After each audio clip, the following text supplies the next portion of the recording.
Okay, so considering that Tuesday's episode seemed like I took a massive shot at the babes, I feel like I should probably just dial it back and, just be a little nice to the babes, or else I could risk just sounding like I have something against the women. Except that on this particular episode, no matter how much I want to speak for the women, I don't know if that's really going to happen. What I can say is that this episode is going to revolve around women, but the money won't really be thrown in there. Although that said, I do have to point out that there may be some controversial opinions that are going to be there. Although, before I get into any of that, I want to start by talking about the fellas, or at least just one particular dude. Now, there is a certain young man in the UK who has spent $30,000 to look like David Beckham. And I know, it's a little bit weird, it's a little bit surprising. But even what's more surprising is that the kid, because he is a kid, is 19 years old and he's fat. So you'd actually want to think about what that looks like, and I will get into that for a second, but before I do that, so I'm just gonna try and read the quick snippet of the story real quick, and after that I can start talking about dude. Now, the story reads, and I quote, "A man in the UK has spent $30,000 on surgery back in 2016 to look like David Beckham. Jack Johnson, a 19-year-old from the United Kingdom, has had a number of procedures including Botox, hair transplants, and liposuction to achieve his goal. He said, and I quote, 'I've always been obsessed with David Beckham. I think he's the most beautiful man in the world. I wanted to look like him.' End quote. And end of story. Now, if you kind of do find a picture of this kid, you'll probably understand whatever it is that I'm about to say. And if you haven't seen the picture of what this kid looks like, I'm not trying to say that he doesn't look like David Beckham and that the surgeries were for nothing. It's just that the guy looks like David Beckham, cheese, avocado, and tomato sandwich. Like, not in a bad way. The guy looks very puffed up and like he has a massive head, like a massively rounded head. And he has a bit of hair at the top, so he actually looks almost like a Family Guy character. Then he almost looks like he's had a makeup applied on him, besides him having like some sort of a beard. And look, the thing is, I feel like the idea of plastic surgery, or at least the idea of cosmetic surgery, has really lied to people, more so in the West, and told them that if you want a certain look, you can look that way. Of which the reality of it, I think up until the earlier 2010s, for I guess a majority of people, was pretty much just that if you don't look that way, you don't look that way. You're fearfully and wonderfully made, and you had to come to terms with the fact that you don't look like that, so you could just be comfortable with the fact that you don't look like that and you'd leave it. Whoever the hell it is that brought in the idea of cosmetic surgery, if you want to look different, needs to be paraded in front of an army of North Koreans and pretty much sentenced to death by firing squad, because this shit is just going out of hand. When a 19-year-old is deciding that he wants to look like David Beckham and he doesn't look good, I'd probably expect that the first thing that some sort of a medical professional would do is tell them, you know what, go work out, let your body kind of mature over time, and you will look pretty good by yourself. Like, as long as you keep your body healthy and you go and you put in the work, you won't look particularly ugly. But they're going straight into cosmetic surgery? Like, that's a bunch of bullshit though. Although, then again, considering that the money wasn't mine, I really can't judge too much. Besides the fact that I'd say that it was an absolute waste and the kid does not look like David Beckham.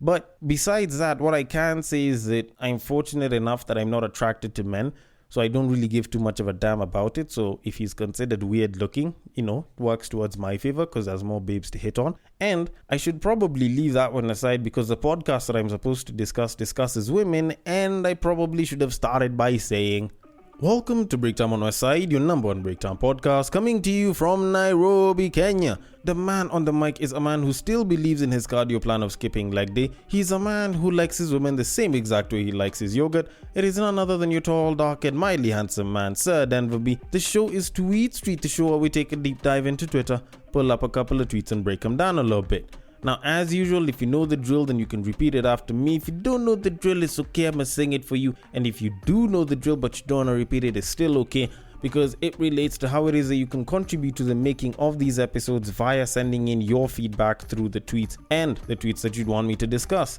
And just so you know, it's a pretty simple drill. It almost sounds like a song, and it goes like this. You see that tweet, you like that tweet, you want us to discuss that tweet, you send that tweet. you send it to the DMs of @Bagaka, which happens to be my personal Twitter handle, and I will take it from there and I will handle it accordingly. On Facebook and on IG, the place to send it to is @Breaktime on Westside. The DMs are always open. If it happens to be a screenshot or a screen grab that was taken from Twitter and has ended up on any one of those other social media platforms, and I will take it from there and I will handle it accordingly. Now, I have a bunch of tweets that I have for the ladies, and I do want to get into that real quick, but before I do that, I want us to discuss something that was trending on Kenyan Twitter this past week. Now, for those of y'all that didn't hear the story or you were sort of under a rock or some shit, the senator known as Gloria Orwoba was actually sent out of parliament on Tuesday this week, and it was because she was supposedly having her period and it had stained her white suit. And she had, like a red spot between her legs, and she was asked to go and like change and shit. And it sort of caused a bit of an uproar, and there was this entire like movement that was there, which was known as pads then condoms, which was sort of trending alongside her being sent out. And the thing is, I saw a lot of babes and hell, even a lot of guys responding to this whole backlash thing, and I found it particularly interesting because one, I feel like the senator kind of achieved her goal with this one, and two, it just seemed a little bit interesting that people were sort of just trying to ride on this entire campaign instead of actually thinking about it critically. Now, the thing is, people sort of attacked the senator that sort of pointed out that she was looking a bit inappropriate by having the whole, like period stain or so-called blood stain on her white suit. And it was actually a female senator that called her out on that and asked for her to, sort of dress decently. Of which she ended up being like sent out, and she went and she tried to talk about how, it's such a problem for girls, blah, blah, blah. And the truth of it is, it was a stunt. Like, let's just admit it for what it was. I'm not particularly experienced in period blood, but I know when some shit just seems like bullshit, because this woman very recently released a clip on how the cost of pads is making a lot of girls miss out on school, and how it's embarrassing for a lot of other girls, and how the price should be subsidized, and how the motion should be passed in parliament for it to be made free. And she kind of gave the example of how there's a girl who committed suicide because she discovered that she was on her period. She was from an underprivileged background and she didn't have the money to get pads, and she ended up feeling so embarrassed and felt so bad she ended up killing herself. Or so I think that's what the case is. And apparently, I don't know, 1 million girls miss 4 days in a month from school because of periods, blah, blah, blah. And she did sort of have this circulating around not too long ago. So when she's being called out in parliament for coming to work with a white suit, and then it has the period blood stain, and then she's like, oh, I had my period and it was an accident. Like, it just seems like a little bit of a stunt because she's a fairly old woman. Okay, she's not that old, but she's also not that young. She probably knows how to track her periods. If she's not using a smartphone app, then she probably has a pretty good idea of when she's having her periods. Not unless if she has those irregular type shits, of which she can still afford tampons and a pad. So for her to be like, oh, I have my period and everything, that shit just felt like a stunt. Then on top of that, this whole pads then condoms thing that sort of started trending because of her is more or less because of this stunt that she pulled. And when you kind of look at the entire argument, you can kind of get where it's coming from, except that I have one major problem with it. And it's just one simple problem. Why is it that when you're making this whole discussion and making this whole motion of pads to be free, why the hell do you have to bring in the condoms into this entire mix? Like, what the fuck did the condoms do besides just be free over there? Like, the condoms were literally just chilling. Why the hell do you have to bring in the whole idea of the condoms being free? Why can't you ask for both of them to be free, or better yet, not include the condoms at all and just ask for the price of pads to be subsidized or made free? Is that argument so hard to make? Because when you kind of look at it, it's not like if you decide to put a price on all condoms and you decide to make pads free, you're going to make it better for everyone. Because it's not like those same condoms that we take for free and use are used on just men. Like, yes, maybe there might be some gay guys that may choose to use a condom, but guess what? A majority of those condoms are used on women. And it's the same exact women that are also from underprivileged backgrounds. So you want to make the pads free, and yes, that's a good thing, but you also want to make it such that the chances of an underprivileged woman, an underprivileged girl either getting pregnant or catching some sort of STD shoots up. Like, how exactly does that make it better for everyone? Can't we just have the whole pads argument pushed without the condoms being brought in there? And for those of y'all that probably don't know about this, or if you've never really bought condoms, the price of condoms has also been shooting up just the same way pads has.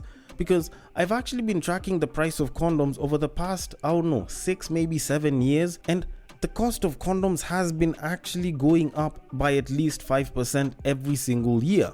Because Durex back in 2015 was 240 bob. Durex towards the end of 2019 was 300 bob. Durex in 2021 was 330 bob. And if I'm not wrong, Durex last year, maybe, if not even this year, was 360 bob. Like, the price of condoms has also been going up. Skin condoms, non-latex, fairly expensive. When I was trying to get that shit back in 2019, 500 bob in most of the chemists. Right now, I don't think you can get it for anywhere less than 640. So if you think that it's all sunshine and rainbows for us guys, it isn't. So guess what?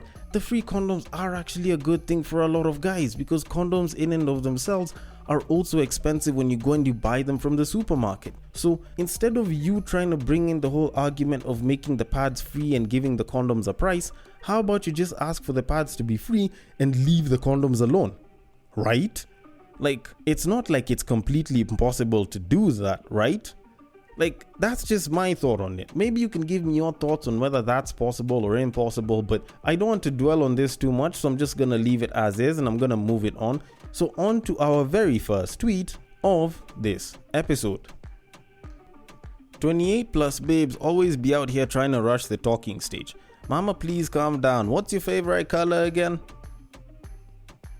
Okay, I can kind of understand why this guy would say that, and I can also understand why the 28-year-olds plus, or should I say 27 plus year old babes would sort of do that same exact thing. And I think I can start by speaking up for the guys first before I can speak for the babes, just because on the guy side it's a lot easier. Now, you find that the guys that would probably say such a thing would probably be like, when you were in your early and your mid 20s, you were okay with the talking stage, but you were pretty much jumping between dicks. And that's something that a lot of guys will say right now.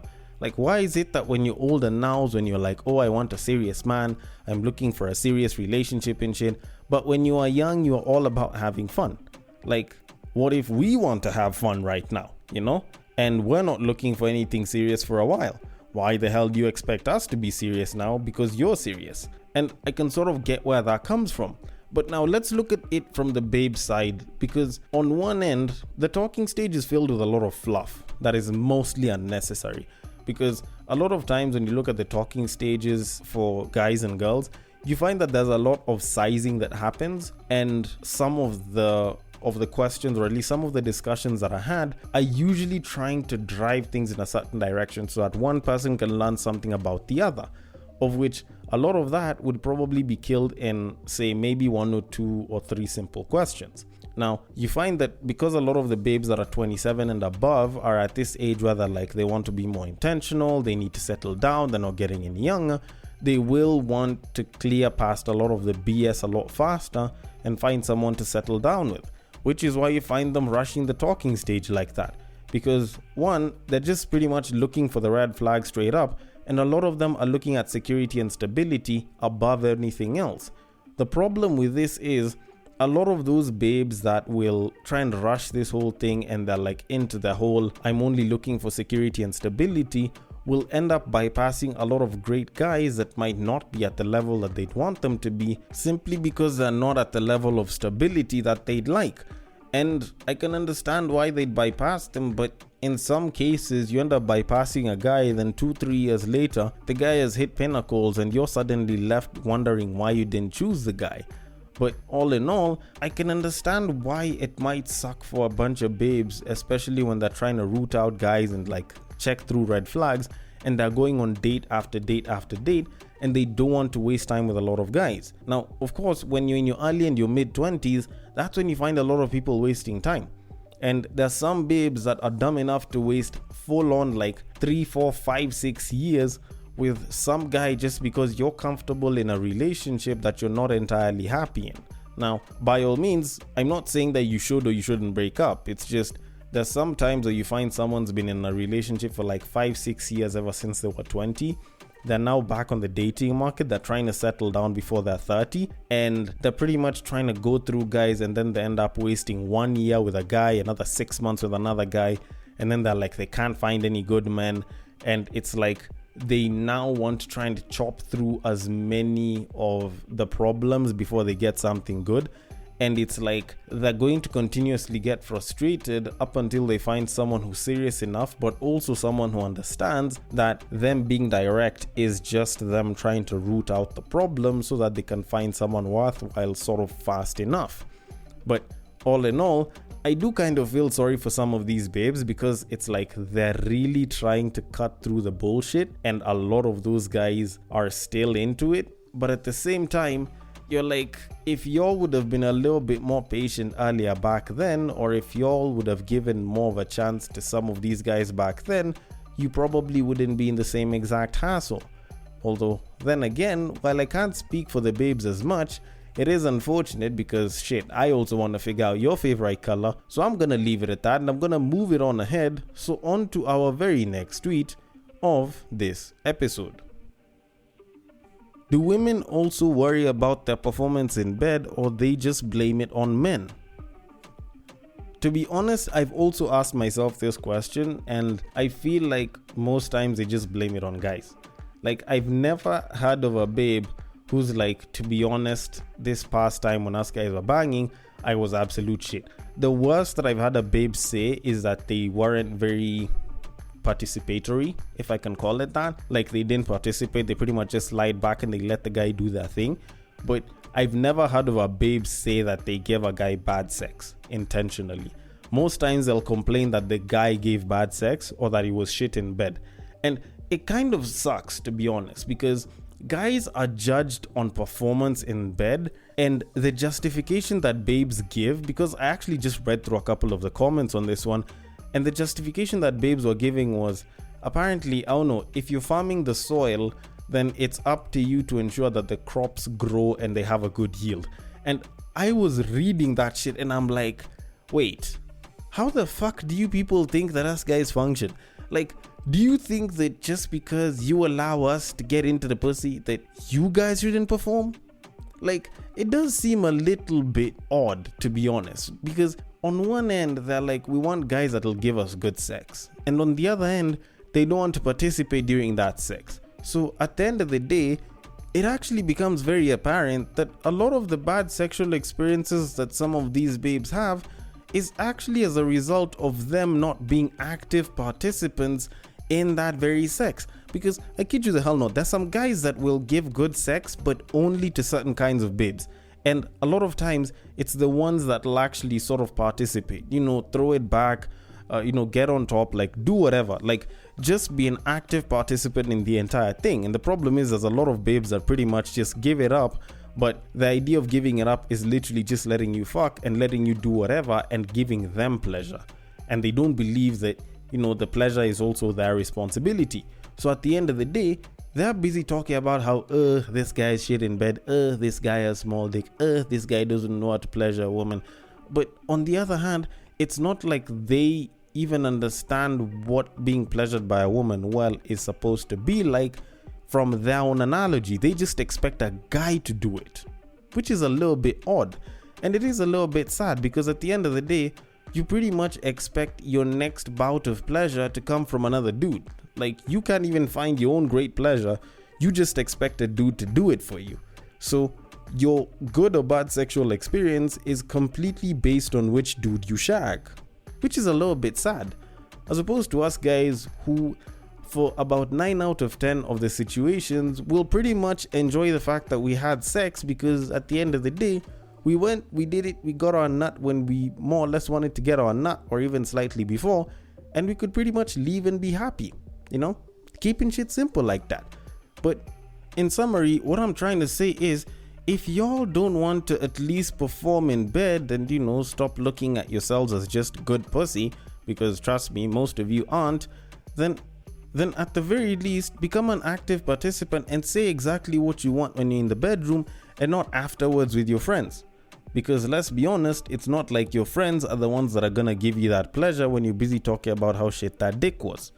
Either way, I don't think babes should be giving us their opinion on how good or bad dick was, because they clearly didn't do jack shit besides give pussy. So I will leave it at that and I will move it on. So on to our very last tweet of this episode. Why do men marry then act like they were forced? You sit in the car all the way till 11:30 p.m. so that you check into the house just to avoid engaging with your wife? Then why did you marry her? Divorce her, then become a bachelor, right? Now, of course, for most of the guys that are either married or are in some way mature enough that they've interacted with married men, we probably all know that if someone was to write this, they're probably very immature young men and they have no understanding of relationships, or they're not men, of which it's actually a babe who wrote this. And I can understand why a babe would write this, because they probably don't understand the kind of shit that guys go through. Because if you're a guy and you've been in a couple of relationships here and there, you'd probably understand and you'd fully resonate with this statement that I'm about to say, because it totally encapsulates your experience as a man in a relationship. And the statement is, if a man is unhappy in a relationship, the relationship can go on. If a woman is unhappy in the relationship, it will not go on. There's always going to be a problem and it'll be pointed out. And here's how I can sort of put it. A lot of guys will go through a lot of issues in relationships. Time and time again, they'll have their moments where they'll have their spats with their babe and shit, and it can affect them in some way. But a lot of times guys will address something, and it'll go on deaf ears. Because babes, in as much as they talk about how men should be vulnerable, y'all tend to be very shitty listeners at times. And eventually the guy's gonna stop talking about it. On the other hand, I as a guy can choose to want to talk about this with my babe. Like let's say for example, I'm having a certain issue with her at home, and it suddenly turns into a fight about something else, and then she's going to come with her ammo trying to defend herself because now she feels attacked, and then it becomes an entire fight. And you do that once or twice or a bunch of times with your babe, eventually you decide, you know what, I don't feel like having this argument. So you even decide to kill the argument and not address what it is that you're going through. And this will happen with a lot of different arguments to a lot of different guys in a lot of different relationships. And as such, these guys will be unhappy in the relationship, but as long as they're getting, just the bare minimum, or at least just enough that they can stay in the relationship, they'll pretty much just roll around the relationship and they'll continue moving around like everything's normal. But if the babe has a problem in the relationship, she will cause hell up until something changes, or if she does stay in the relationship and nothing changes, the quality of the relationship will deteriorate quite a bit, and it will be a noticeable amount. As opposed to the guys. With the guys, you can pretty much just sit unhappy and the quality of the relationship to the babe will pretty much just stay constant the entire bloody time. And as such, you will find that if you are in a household with someone that you married, someone you've been in a long-term relationship with, and you're having issues, as a woman, you will either bring those issues out, or you will find that the both of you will have this deteriorated partnership because her quality of life is not good. But as a guy, you kind of have to just suck up to that shit, because if you try addressing it, it's a problem or it won't really be given any attention. So you might as well just go, sit down, deal with your shit while you're alone, make sure you get some peace, and then you just go back into the house, act like everything's normal even though you don't particularly enjoy the kind of relationship you're in, and then you just get into your bed and you sleep. And as such, that's the kind of situation that a lot of guys are in. There's a lot of guys in very unhappy relationships that can't really voice the kind of issues they have because they won't really be given as much attention, and the babes don't entirely listen to them because they're too busy worrying about how what the man said affected them and made them feel, and how that's not a nice thing. Although, then again, I might be wrong about this shit, so I want your thoughts on it. The DMs are open. On Twitter, it is @BagakTheD. On Facebook and on IG, it is @BreakTime on Westside. Thank you so much for listening all the way till the end, and I will catch you guys on the next break.